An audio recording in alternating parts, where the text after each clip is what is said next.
둘째 해 첫째 달 곧 그 달 초하루에 성막을 세우니라. 모세가 성막을 세우되 그 받침들을 놓고 그 널판들을 세우고 그 띠를 띄우고 그 기둥들을 세우고 또 성막 위에 막을 펴고 그 위에 덮개를 덮으니 여호와께서 모세에게 명령하신 대로 되니라.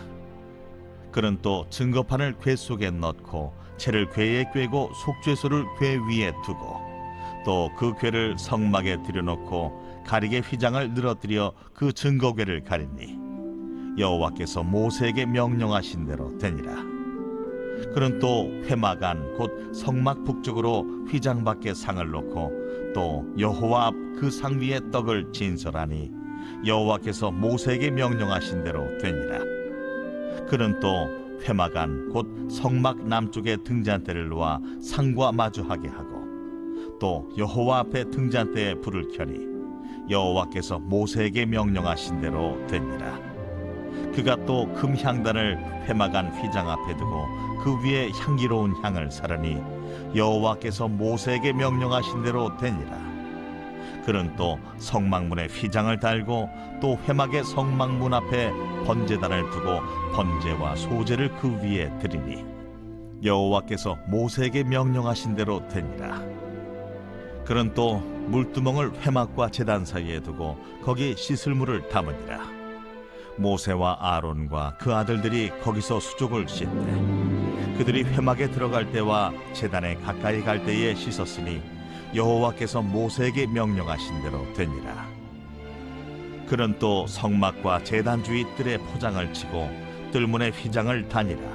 모세가 이같이 역사를 마치니 구름이 회막에 덮이고 여호와의 영광이 성막에 충만하매 모세가 회막에 들어갈 수 없었으니 이는 구름이 회막 위에 덮이고 여호와의 영광이 성막에 충만함이었으며 구름이 성막 위에서 떠오를 때에는 이스라엘 자손이 그 모든 행진하는 길에 앞으로 나아갔고 구름이 떠오르지 않을 때에는 떠오르는 날까지 나아가지 아니하였으며 낮에는 여호와의 구름이 성막 위에 있고 밤에는 불이 그 구름 가운데에 있음을 이스라엘의 온 족속이 그 모든 행진하는 길에서 그들의 눈으로 보았더라.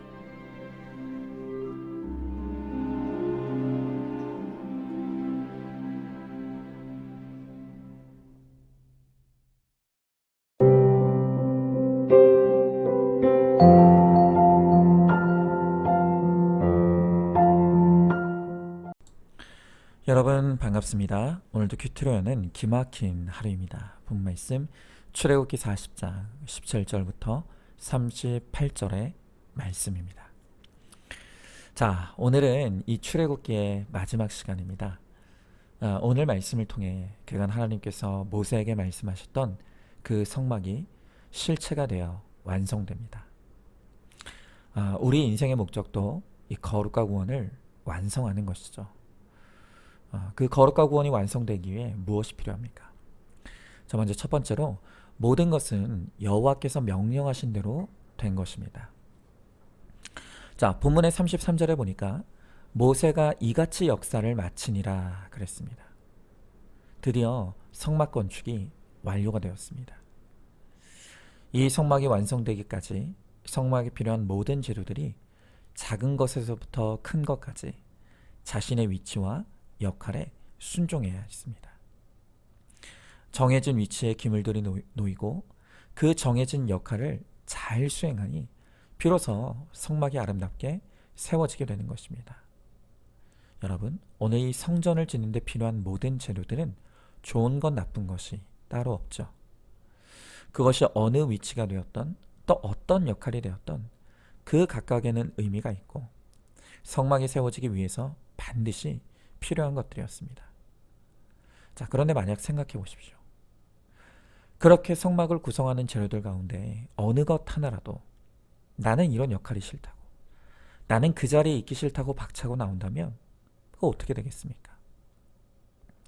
그렇게 역할과 위치에 순종하지 못할 때 성막은 결코 온전히 세워질 수 없는 것입니다.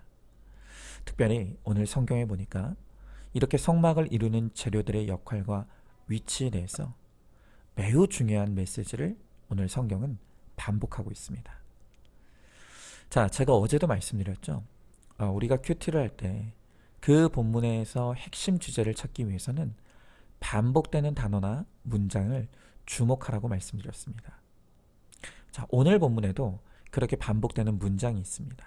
그게 뭡니까? 자, 그것이 바로 여호와께서 모세에게 명령하신 대로 되니라 라는 말씀입니다. 이 성막의 재료들 가운데는 사람들 눈에 보기에 멋있고 화려하고 눈에 띄는 것도 있었지만 어떤 것은 눈에 띄지도 않고 누구도 주목하지 않는 곳에 있는 그런 것들도 있었습니다. 바로 그 대표적인 것이 받침입니다. 받침은 성막의 벽을 이루는 널판을 고정하고 세우기 위해서 밑바닥에서 떠받치는 역할을 하는 것입니다. 그늘과 땅바닥에 놓여 있는 받침을 주목할 사람이 있겠습니까? 그러나 오늘 성경은 이 받침이 그 자리에서 그 역할을 감당하는 것이 여호와께서 명령하신 대로 된 것이다 라고 분명하게 말씀하십니다. 그리고 그 위치와 역할에 순종함으로써 이 성막은 세워지는 것이죠. 우리도 마찬가지입니다. 하나님께서 하나님의 명령대로 우리 각자에게 주신 역할과 자리가 있습니다. 그것이 어떤 역할이 되었던 어떤 자리가 되었던 그것은 나를 통해 구원의 역사를 이루시기 위해 여호와께서 명령하신 대로 된 것이다 라고 말씀하십니다. 내게 주어진 그 가정, 그 가정 안에서 남편과 아빠의 위치, 아내와 엄마의 위치, 또 자녀의 위치는 이 가정의 구원의 성전을 세우시기 위해 여호와께서 명령하신 대로 된 것입니다. 교회도 마찬가지입니다. 교회에서 내게 주어진 직분과 역할은 우리 교회가 구원의 성막으로 세워지기 위해 여호와께서 명령하신 대로 된 것입니다.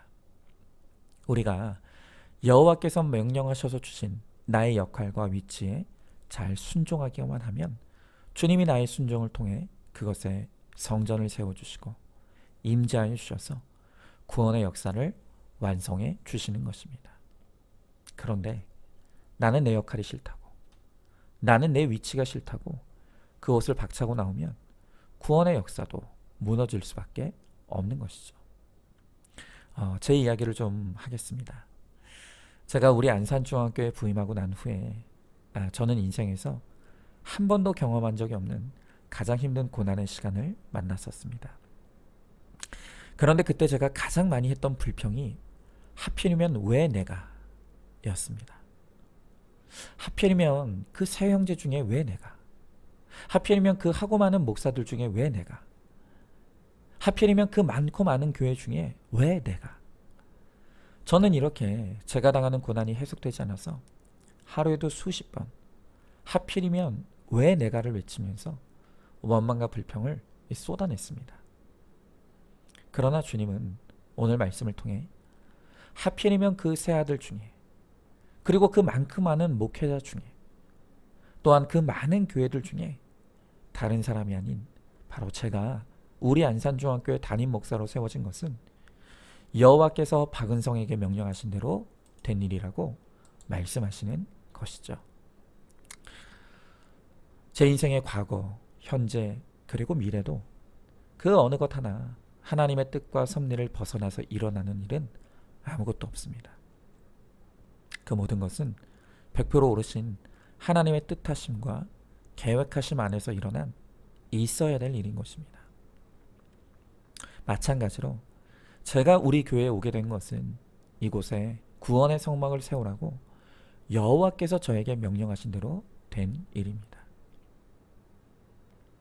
그때는 그것이 해석되지 않았지만 이제 와서 저의 인생을 돌아보니 정말 올소이다가 되어집니다.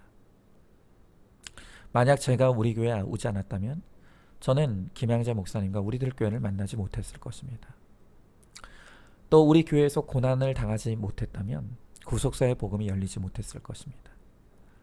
또한 우리 교회가 아니라 다른 교회를 갔다면 이렇게 마음껏 큐티 목회도 펼치지 못했을 것입니다. 하필이면 제가 다른 교회도 아니고 안산중앙교회고 우리 교회를 통해서 통과했던 이 모든 일은 단 하나도 우연으로 일어난 일이 없고 오로지 구원의 성막을 짓기 위해서 여호와의 명령대로 된 일이 맞습니다. 여러분도 마찬가지입니다. 오늘 여러분의 삶 가운데 왜 하필이면 내가 라고 하며 원망하고 불평하는 환경이 있습니까? 또 역할이 있습니까? 그렇다면 오늘 말씀 여호와께서 모세에게 명령하신 대로 되니라 해서 모세의 이름 대신 내 이름을 넣어서 꼭 읽어보시기 바랍니다. 그 남편과 그 아내를 만난 것은 여호와께서 박은성에게 명령하신 대로 되니라. 교회에서 그 직분과 직책을 맡은 것은 여호와께서 박은성에게 명령하신 대로 되니라. 또 직장에서 그 상사 또 그 직급을 맡은 것은 여호와께서 박은성에게 명령하신 대로 되니라. 여러분 믿으십니까? 그렇습니다. 나에게 주어진 그 위치, 그 역할은 나의 거룩을 위해, 나의 구원의 사명을 위해 주님께서 나에게 명령하신 대로 된 일입니다. 그러므로 우리가 사람이 아닌 하나님이 정해주신 나의 역할과 위치에 잘 순종함으로 하나님이 내가 있는 곳에 구원의 성막을 완성해 주실 것을 믿고 소망하시기 바랍니다. 자, 한번 질문해 봅니다. 지금 왜 하필이면 내가를 외치며 원망 불평하는 그것이 무엇입니까? 바로 그 위치와 역할은 여호와께서 나에게 명령하신 대로 된 것임을 믿으십니까? 사람이 아닌 하나님께 순종함으로 거룩과 구원을 이루시기 바랍니다. 자, 두 번째로 구름 가운데 충만한 하나님의 영광을 보아야 합니다.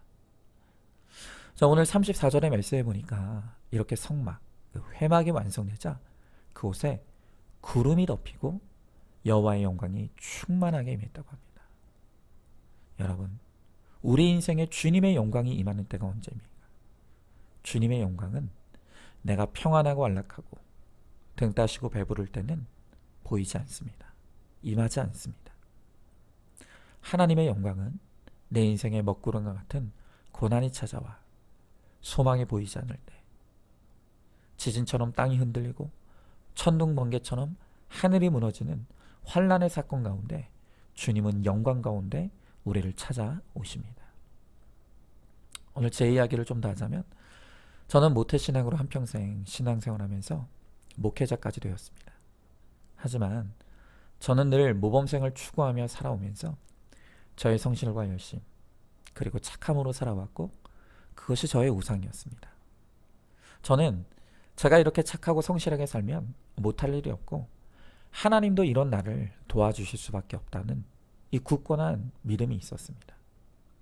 하지만 이렇게 겉으로 보이는 착함과 성실함으로 나도 속고 남도 속이면서 제 안에는 세상 성공과 또 사람들에게 인정받고 싶어하는 야망이 충만한 죄를 가득 품고 있었습니다. 그리고 제가 우리 안산중앙교로 올 때도 제 안에는 오로지 교회와 성도를 위한 것보다 또 하나님의 영광을 위한 것이라기보다는 내가 열심히 해서 우리 교회를 보란듯이 더 큰 교회로 일으켜 세워서 나의 성공신화를 써먹겠다는 야심이 있었습니다. 여러분, 그것을 단 한 번도 겉으로 표현한 적은 없지만 하나님은 그것을 알고 계셨을 것입니다. 그러니 어떻게 저에게 주의 영광이 임할 수가 있겠습니까? 그래서 주님은 제가 우리 교회에 부임하고 담임 목사가 되자마자 저에게 인생의 먹구름이 들이닥치는 고난의 시간을 허락해 주셨습니다. 정말 그때 일어난 그 교회의 분쟁은 이제껏 제가 믿고 붙들었던 저의 성품 그리고 저의 열심으로도 되지 않는 인생 최고의 고난의 시간이었습니다. 처음에는 도대체 이 고난이 왜 왔는지 해석이 되지 않아서 방금 전에 말씀드렸던 것처럼 하필이면 왜 내가 여기를 외치며 원망과 불평으로 일관했습니다. 그러나 먹구름은 더 짙게 깔리고 더 이상 소망이 보이지 않고 온몸에 힘이 빠지는 가장 깊은 흑암의 때가 되니 비로소 그때 주님이 영광 중에 저에게 말씀으로 임하여 주셨습니다. 그리고 말씀으로 제 고난이 해석되어지기 시작했습니다. 오늘 내가 여기에 있는 것도, 그리고 이 고난을 당하는 것도 저의 속사람의 성공우상과 야망을 깨뜨리시고 회개와 거룩을 이루시기 위해 주님의 명령으로 되어진 것이 깨달아진 것입니다. 그렇게 주님은 고난 중에 영광으로 저에게 임하셔서 저의 숨은 악과절을 회개하게 하셨고, 인생의 목적이 행복에서 구원으로, 또 기복에서 팔복으로 변화시켜 주셨습니다. 그래서 고난을 통해 주님의 영광을 맞이하는 사람의 고난은 반드시 축복이 되는 것입니다. 여러분, 그러므로 오늘 나의 인생에 먹구름과 같이 고난이 몰려왔다면 바로 그 고난 뒤에 하나님이 영광 중에 나를 기다리고 계신다는 것을 반드시 믿고 고난을 통해 주님 앞에 나아가 주님께 엎드려 회개함으로 고난이 축복이 되는 은혜를 누리시기 바랍니다. 자, 한번 질문해 봅니다. 고난의 때에 주님을 바라보고 있습니까? 세상을 바라봅니까? 내 죄가 내 고난보다 크다는 것을 인정합니까? 고난이 깊을수록 주님의 영광을 맞이할 날이 가까이 왔다는 것을 믿으시기 바랍니다.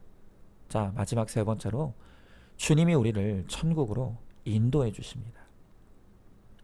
자, 드디어 성막이 완성되고 예배가 회복된 이스라엘 백성들을 이제 하나님께서 강권적으로 인도해 가십니다. 오늘 36절부터 38절까지 말씀을 보니까 구름이 떠오를 때에는 이스라엘 자손이 행진하고 구름이 떠오르지 않을 때는 멈췄다고 합니다.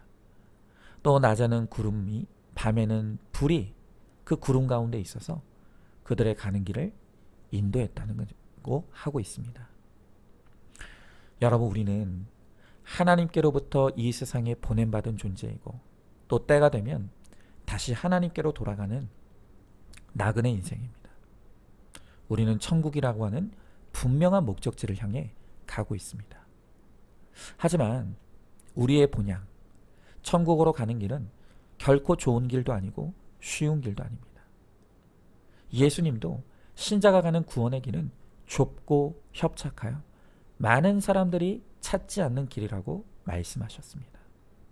그뿐입니까? 우리로 하여금 그 길로 가지 못하도록 가로막는 사탄의 방해가 얼마나 심한지 모릅니다. 또한 세상의 유혹이 얼마나 많은지 모릅니다. 그래서 우리가 자칫 잘못하면 천국으로 가는 길 가운데 길을 잃고 방황할 수도 있고, 심지어 천국이 아닌 지옥으로 가는 길에 잘못 들어설 수도 있는 것입니다. 여러분, 그러하기에 우리는 반드시 하나님의 인도하심이 필요합니다. 하나님의 말씀의 인도 없이 우리의 힘만으로는 결코 천국까지 갈 수 없는 것입니다. 여러분, 지난 2020년에 미국의 유명한 농구 선수죠. 이 코비 브라이언트와 그의 딸이 탔던 헬리콥터가 추락했습니다. 그리고 그곳에 있던 모든 사람이 사망하는 안타까운 일이 벌어졌습니다. 그때 이들의 사망 원인을 분석했던 미 연방교통안전위원회는 이 사고가 헬리콥터 조종사의 과실에서 비롯된다는 이 조사 결과를 발표했습니다. 사고가 있던 그날은 짙은 구름이 끼어 있었다고 합니다. 조종사는 그 구름으로 말미암아 사방이 보이지 않는 상태에 있었는데, 그런데 그 당시 조종사는 관제탑에 구름지대를 벗어나기 위해 고도를 급상승시키고 있다고 알렸지만 사실 그 헬리콥터는 오히려 땅을 향해 급강하하고 있었던 것입니다.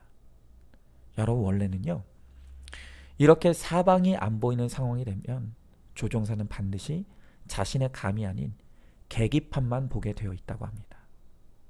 그리고 계기판이 알려주는 대로 비행하는 것이 원칙이라는 것입니다. 그러나 그 당시 조종사는 원칙대로 계기판을 보지 않았습니다. 그 대신 자신의 감을 믿었습니다. 그 결과 그 비행기는 추락하고 만 것입니다. 여러분, 우리도 마찬가지입니다. 우리의 인생의 길은 한 치 앞도 알 수 없는 안개와 같은 인생입니다. 그런데 그런 우리의 인생을 나의 감만 믿고 간다? 여러분, 그건 자살행위와도 같은 것입니다. 우리는 내 감이 아닌 말씀의 계기판을 봐야 합니다. 그리고 말씀이 가르쳐주는 길을 따라 가야 하죠. 그럴 때 우리가 안전하게 우리의 본향인 천국에 이를 수가 있는 것입니다. 그래서 다윗은 시편 119편 105편에서 주의 말씀은 내 발의 등이요 내 길의 빛이니이다 라고 고백했습니다. 여러분, 이 다윗의 고백, 주의 말씀은 내 발의 등이고 내 길의 빛이다, 이 말을 오늘 우리식으로 바꾸면 주의 말씀은 내 길의 계기판입니다. 혹은 주의 말씀은 내 길의 내비게이션입니다 라고 표현할 수 있을 것 같습니다. 여러분, 주님이 우리보다 우리의 길을 더 잘 아십니다. 주님이 우리의 정확한 안내자이십니다. 그리고 주의 말씀은 우리 인생의 계기판이고 내비게이션입니다. 그러므로 말씀을 펴고 하나님의 말씀을 신뢰함으로 그 말씀대로 믿고 순종하며 따라가면 마침내 우리는 안전하게 우리의 본향인 천국에 도착하게 될 것입니다. 그러므로 오늘도 내가 아닌 하나님을 신뢰하며 하나님의 말씀을 따라 순종하며 감으로 오늘 어떤 세상의 유혹과 또한 혼란 가운데서도 결국엔 나와 내 가정 그리고 우리의 지체들을 천국으로 인도하는 저와 여러분, 우리 모두가 될 수 있기를 간절히 소망합니다. 자, 한번 질문해 봅니다. 지금 무엇에 의지하여 내 인생의 길을 결정하고 있습니까? 내 감을 믿고 다른 사람의 의견은 따르면서 하나님께는 묻지 않고 있지 않습니까? 말씀을 펴고 하나님께 물으면 하나님께서 대답해 주시고 알려주실 것을 믿으십니까? 말씀이 내 인생의 계기판인 것을 믿고 말씀의 인도를 받으시기 바랍니다. 자, 오늘도 12월 3일 보석 상자입니다. 도무지 감사할 수 없는 환경과 사람이 내 가정에 있어도 하나님은 그를 통해 나를 좋은 땅 되게 하십니다. 힘들고 아픈 내 가족을 통해 우리는 100배의 결실을 맺는 좋은 땅이 됩니다. 아멘. 우리 함께 기도하겠습니다. 하나님 감사합니다. 오늘로써 이 출애굽기를 우리가 큐티할 수 있도록 우리에게 은혜와 복을 허락하여 주심을 감사드립니다. 오늘 이스라엘 백성들이 마침내 성막이 완성되고 이제 하나님께서 그들의 하나님이 되셔서 그들의 인생을 강권적으로 이끌어가는 것을 우리가 봅니다. 주님, 우리도 하나님께서 우리에게 주시는 그 명령대로 순종하며 따라갈 수 있게 하시고 그 하나님의 명령에 순종하며 감으로 오늘 우리가 안전하게 천국으로 인도함을 받는 우리 모두가 될 수 있도록 주님께서 함께하여 주시옵소서. 지난날 하나님께서 저의 인생을 불기둥과 구름기둥으로 인도하여 주시고 또 말씀으로 깨우쳐 주셔서 저로 하여금 회개의 길로 거룩의 길로 인도하여 주셨던 것처럼 하나님, 우리 사랑하는 모든 성도님들 그리고 그 가정마다 하나님이 영광 중에 임재하여 주셔서 말씀이 들리는 은혜를 허락하시고 그래서 단 한 사람도 빠짐없이 모두가 구원의 길로 인도함을 받을 수 있도록 주님 함께하여 주시옵소서. 믿사오며 사랑에 많으신 우리 예수님 이름 받들어 기도드리옵나이다. 아멘. 오늘도 큐티로 기막힌 하루를 살아내는 하늘가족 공동체 우리 모든 성도님 되시기를 주님의 이름으로 축복합니다.